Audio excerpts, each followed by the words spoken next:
일단 책을 가장 열심히 읽으신 우리 이인표 사장님의 그 독후감을 듣도록 하겠습니다.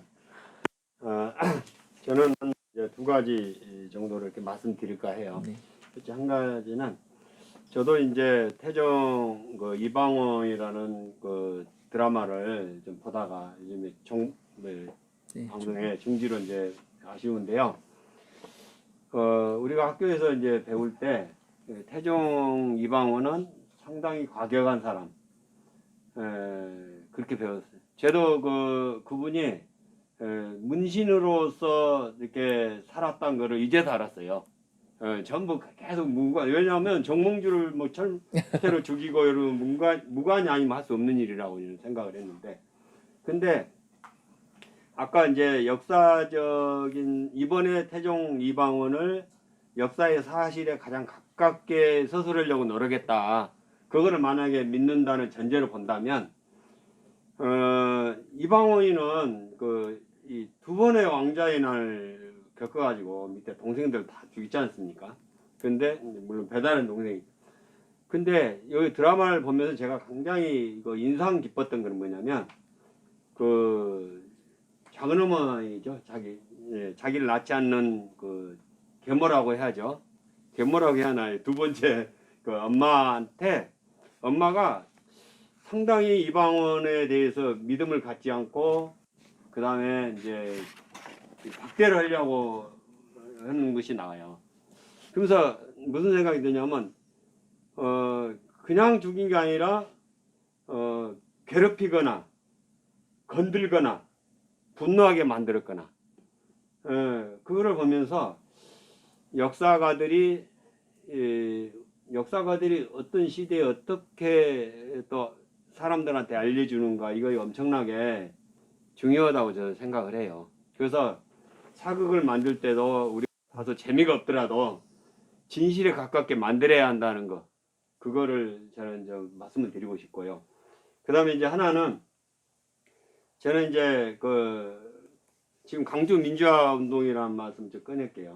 그 당시 일어난 일에 대해서는 제가 사적으로는 얘기 않고 다음에 개인적으로 얘기할 수 하는데, 강주 민주화 운동이 처음에 5월 18일 날 대형군이 사람을 이제 죽이는 사태가 벌어졌었대요. 이제 그때까지 진짜 일부 아주 국소수 대학생들, 그러니까 들이 진짜 민주화 운동을 했었어요. 근데 민주화 운동 한 구호가 뭐였냐면 전두환 물러나라, 그 다음에 김대중 석방하라입니다. 두 사람에 관한 거에 대해서 운동이었어요. 어떻게 보면 전두환 물러나고 김대중 석방하라, 두 사람 관계자네요. 그러니까 사람들의 호응이 별로 없었어요. 그러면 그 수많은 강주 민주화 운동 공로자 이런 분들이 그러면 어떻게 역사의 평가를 받아야 하느냐, 나는 이게 굉장히 지금 딜레마예요. 왜냐면 그 사람들이 정말 민주화 운동을 하다가 그 다음에 사람을 죽였단 말이에요. 사람을 두 사람인가 죽였어요. 5월 18일 날. 그래야 이제 도화선이 생겼는데, 그대로는 시민이 일어난 겁니다. 시민이 일어나서 뭐냐면은 민주화 운동이 아니에요. 뭐냐면 국가가 사람을 죽였다. 국가가 사람을 죽였다. 사람을. 그 말이 되느냐. 그러면서 분노가 폭발한 겁니다. 분노가. 그러면 그 사람들이 나 민주화 운동 하겠다고 하면서 죽음을 각오하고 싸운 게 아니라 사람을 죽인 거에 대한 분노의 폭발이거든요. 분노의 폭발로. 근데 이제 결국에는 민주화 운동으로 이렇게 됐는데, 근데 그러고 나서 무슨 일이 있었냐면, 이제 민주화 운동이 이제 27일부터 29일 정도에서 완전히 다 정리가 되고 그랬거든요. 그랬는데 사람들이 있잖아요. 그거에 대해서 얘기를 못 하게 했어요. 얘기를. 지금 얘기를 많이 하지 않습니까? 그 당시에 며칠 전에 겪었던 사건에 대해서 얘기를 다 못하고 하지 말라고 했습니다. 하지 말라고. 그리고 국회의원 선거가 이제 그 후에 얼마 있었는데, 총선이 있었는데, 그거에 대해서 뭐 얘기를 하면은 다 막았어요. 하지 말라. 예, 마음이 아프고 가슴이 아프다. 그렇게 하면서 다 막았어요. 근데 그렇게 막은 것이 얼마 동안이나 막았냐면요. 10년도 넘게 그걸 막았어요. 그 말을 못하게 하지 마라. 듣기 싫다. 다 막았다가 이제 그 민주화 운동이다.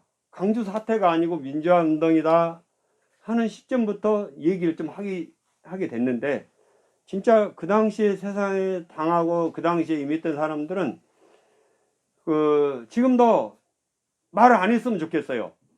예, 강주 민주화 운동에 대해서 얘기를 안 했으면 좋겠어요. 마음이 너무너무 아픈 거예요.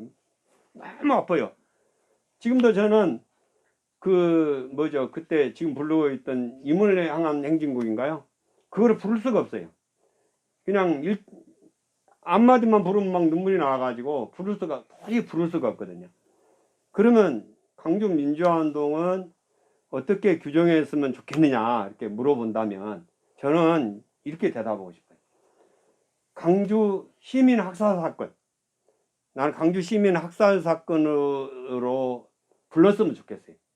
민주화 운동이. 왜냐하면 우리 그 당시에 강주 시민들은 민주화 운동을 한 게 아니라 사람을 죽인 거에 대해서 인간이 할 수 없는 짓을 한 거에 대해서 분노하고 거기에 항의해서 일어난 거지, 그거를 민주화 운동으로 포장한 거에 대해서는 저희는 듣기가 싫어요. 듣기가 싫고, 그래서 만약에 그때 사건을 강주 민주화 운동이라 하지 않고 지금까지도 군부의 강주 시민 학살 사건이라고 했더라면 전두환 전 대통령이 사과를 하지 않았을까 하는 생각을 해요. 지금까지 계속 강주 시민 학살 사건이라고 했으면 사람들이 다 나서서 전두환하고 그 이하 사람들은 전부 강주 시민한테 강주 학살 사건, 가족을 학살했던 그거에 대해서, 그 행위에 대해서 사과를 하지 않았을까. 근데 민주화 운동이라고 하다 보니까 자기가 관계없는 일로 생각해 버리는 거예요. 예. 진정으로 사과한 사람 들어봤습니까? 안 들어봤잖아요, 우리가. 정말로 무릎을 꿇고 나 죽일 놈이요, 나를 죽여주시오 하고 사과한 사람이 없습니다. 아무도. 근데 무고한 강주 시민의 학살 사건이라고 지금까지 부르고 그렇게 각인이 됐다면 많은 사람들이 자기 죄를, 자기 잘못된 거를 사과하고 그러지 않았을까, 이런 생각이 들고요. 제가 이제 여기 이분이 역사란 무엇인가 1편에 나와 있는 역사와 그 사실들에 대한 것을 읽으면서 알려져 있던 소수의 사실이 역사의 사실이 전부가 돼버린다. 알려져 있던 소수의 사실이 역사의 사실 전부가 돼버린다. 저는 그거의 지금 제가 말씀드린 것이 일부 해당이 된다고 봐요. 전부가 아니거든요. 예, 전부가 아니에요. 왜냐하면 정작 그 시대에 당했던 사람들은 민주화 운동이든 뭐든 얘기 꺼내지 말라고. 예. 예. 근데 이제 그렇게 됐다는 거. 그 다음에 이제 역사가 현대의 눈을 통해서 현대 사람들이 지금 현재의 세상 돌아가는 거를 비추어서 과거를 돌아보는 것이라고 크루체라는 분이 이제 그렇게 나와요, 책에가. 예. 그렇게부터 그러면 지금 현대에 생각하고 있는 사람들의 생각이 정말 맞는 건가? 예. 그래서 역사란 무엇인가에 대해서 이제 또 베르클로프라는 분은 결코 사실이 아니다. 역사라고 서술한 거는 결코 사실이 아니다. 허위다, 허위. 이렇게 주장한 분도 있어요. 그러니까 이제 역사가가 그렇게 중요하다는 것이 또 책에서 나옵니다. 역사가의 그 서술이 엄청나게 중요하다. 그래서 그런 것도 나오고요. 그리고 이제 뭐 항소의 가능성을 없애버리는 것이다. 예, 역사. 그러니까 이제 어떻게 보면 상당히 이제 앞부분에서 이제 서술 부분이 역사에 대해서 참 많이 일깨워 주는 부분들이 이제 많이 나오거든요. 그래서 이제 그래서 역사는 기록하는 것이 아니라 평가하는 것이다.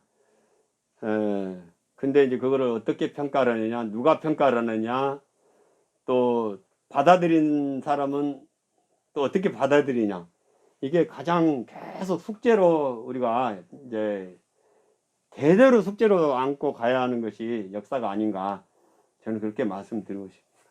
너무 길게 말씀드렸는데 아닙니다. 예. 너무 주관적인 말씀드려서 미안합니다. 아닙니다. 여기는 송파문고고 우리 송파문고 사장님이 짱이고 예, 송파문고 사장님이 원하시는 거기 때문에 독후감을 가장 길게 듣는 게 맞는 것이고 예, 지금 말씀하신 대로 인과관계를 정확하게 설명하지 않았을 때 그 드라마에서 황당한 어떤 그런 부분들은 이해가 안 될 수가 있죠. 그러니까 인과관계를 충실하게 이렇게 고증한 다음에 그런 작품들도 나와야 할 것 같습니다. 또 그리고 광주에서 당시 사건을 겪으신 가장 아픈 분으로 시민 학살 사건이라고 하는 정확한 표현을 차라리 쓰지 그랬냐라는 것은 또 당연히 하실 수 있는 말씀이라고 생각합니다. 우리 질문을 좀 받겠습니다. 예. 우리 서 센터장님. 질문. 아니 저는 사실 역사란 무엇인가라는 책을 읽지 않고 지금 참여를 한 거기 때문에 딱히 질문을 하라고 하시면 당황스럽기는 합니다. 그래도 할 수 있어요. 아니 저는 지금 오늘 이렇게 제가 생각하고 있었던 역사에 대한 저 나름의 이제 틀이 있었는데 오늘 말씀하시는 내용을 들으면서 물론 이제 역사라는 것들이 승자의 기록이기 때문에 그 이제 풀어나가는 사람들이 어떻게 풀어나가느냐에 따라서 이제 이야기가 많이 바뀔 수 있다는 거에 대해서는 생각하고 있었는데 오늘 이렇게 말씀을 들으면서 다양한 것들을 자꾸 생각하게 되는 시간이라고 네 그래서 제가 알고 있던 역사가 지금 역사 자체도 이제 재조명돼서 계속 이렇게 이야기 나오는 것들을 저도 이렇게 유심히 좀 보고 있기는 한데 앞으로 그런 것들에 대해서 좀 더 관심을 가져봐야겠다라는 생각을 오늘 이걸 보면서 많이 깨우치게 된 자리였다고 생각이 들고요. 그리고 지금 아까 우리 이진표 사장님이 말씀하셨던 그 광주 사태를 민주화 운동이라고 말씀하신 그 부분과 관련해서 저는 생각하지 못했던 부분을 지금 탁 포인트로 찝어주신 거예요. 그렇게 봤을 때 정말 그럴 수 있겠구나라는 생각을 지금 또 깨닫게 됐어요. 그래서 어쨌든 책을 읽든 읽지 않았던 여기 모임에 와서 이런 이야기들을 서로 나누면서 내가 가지고 있었던 이런 가치관이나 생각들 이런 것들이 좀 다 잘못됐고 다시 한번 생각해 봐야 되는 그런 것들이구나라는 걸 좀 깨닫는 자리였습니다. 네. 홍 대표님도 말씀하시죠. 저도 얘기해야 되나요? 네, 그럼요. 예, 북토크인데.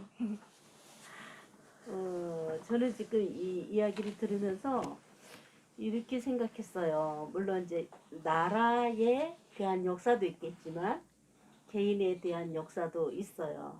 그럼 그 나라를 어떤 위치에서 어떻게 바라보느냐에 따라서 개인 또한 어떤 위치의 사람이 어떻게 바라보느냐에 따라서 각자의 시선이 있고 생각이 있고 그 위치마다 시선마다 생각마다 다 다른 관점에서 봤지만 그래도 중요한 것들은 이렇게 가져가야 되지 않겠나.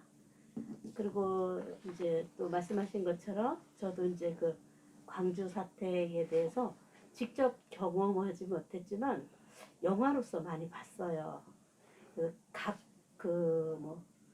영화를 한 3편인가 4편으로 그 제목이 다른 이렇게 봤는데 그분들의 시선에 맞게 직접 참여한 사람과 간접 참여한 사람과 거기에 그 기자들도 있었잖아요. 외국 기자 현지에 나와서 그 외국 기자가 광주사를 설명할 때 개인의 그 역사를 볼 때는 참 참담했어요.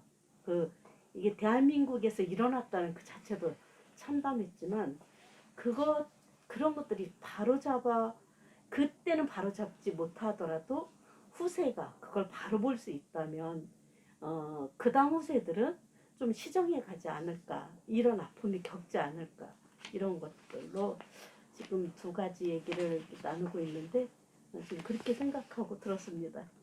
예.